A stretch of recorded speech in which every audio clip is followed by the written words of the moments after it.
and I look full in the face of people, some of whom have spoken. Colonel L. Scott Lingenfelter, United States Army. Colonel L. Mark Dudenhoeffer, United States Marine Corps.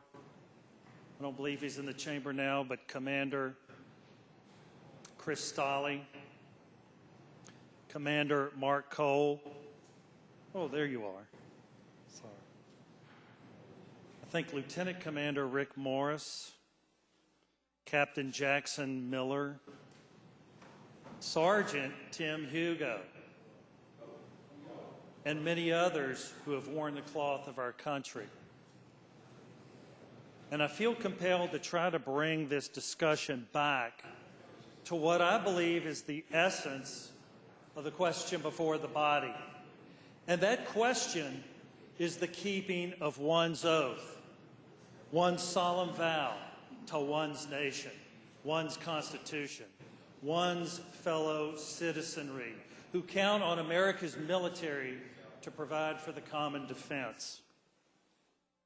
Virginia is home, as you've heard many times, to 830,000 veterans and some 250,000 men and women who currently wear the uniform as active duty and as guardsmen and reservists serving our country and our Commonwealth.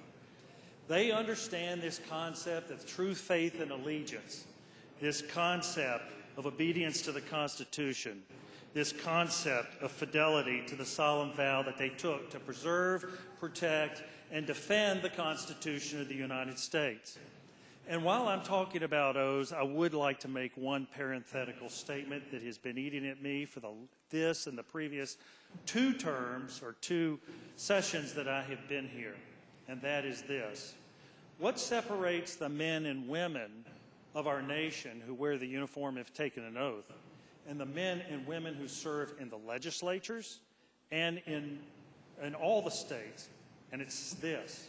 In this chamber, to sit in these very precious seats that we occupy, we take an oath to support the Constitution. Look at your constitutional oath as prescribed in the Virginia Constitution. It is to support the Constitution of the United States and the Constitution of the Commonwealth of Virginia.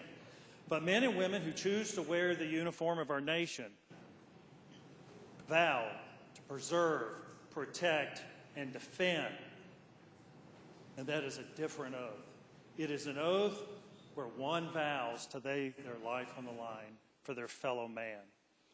And it's in this regard that this takes on so much meaning for men and women who have worn the uniform of the country.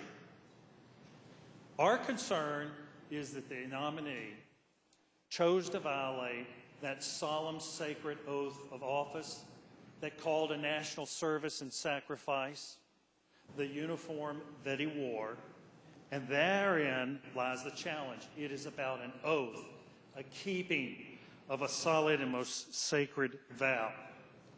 Those who choose to speak outside the parameters of that oath need to step outside of their significant military responsibilities, and they are significant because the men and women of this country who wear the uniform hold in their hands, their mortal hands, literally the thunderbolts of the nation. And they need to step outside and make their case from without. To do otherwise erodes the military effectiveness and the mission readiness of the United States military. And therein lies the concern. America's Air Force, Army, Navy, and Marine Corps is the most lethal the world has ever known, and has been the protector of peace for 2.5 centuries. And the important thing to remember is the reason it has done that job so capably and effectively is simply because it is manned, the military services are manned by men and women who keep true faith and allegiance to their oath. I would urge this body to reject the nomination. The gentleman